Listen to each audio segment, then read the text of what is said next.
بسم اللہ الرحمن الرحیم۔ محترم بھائیوں اور بہنوں، ہر مسلمان مرد و عورت پر علم حاصل کرنا فرض ہے، لہٰذا چونکہ اب رمضان المبارک آ رہا ہے تو ہر عاقل بالغ پر روزے کے مسائل سیکھنا ضروری ہے۔ اسی وجہ سے روزے کے ضروری مسائل کو بالترتیب ذکر کیے جاتے ہیں کہ ہم میں سے ہر مسلمان ان مسائل کو سنے اور سمجھے اور عمل میں لائے۔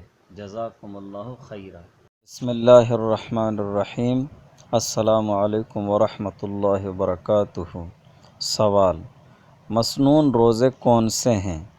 جواب: روزوں میں سنت موقدہ کوئی روزہ نہیں ہے، لیکن جن دنوں کے روزے حضور علیہ السلام سے رکھنے یا ان کی ترغیب دینی ثابت ہے انہیں سنت کہتے ہیں۔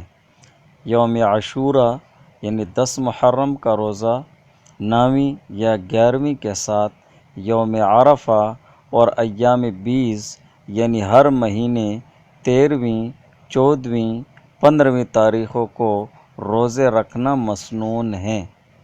مستحب روزے کون سے ہیں؟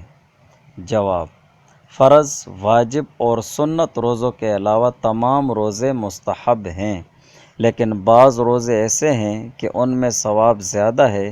مثلاً شوال کے 6 روزے، ماہ شعبان کی 15ویں کا روزہ، جمعہ کے دن روزہ، پیر کے دن روزہ، جمعرات کو روزہ اور صوم داؤد علیہ السلام یعنی ایک دن روزہ اور ایک دن افطار، یہ مستحب روزے ہیں۔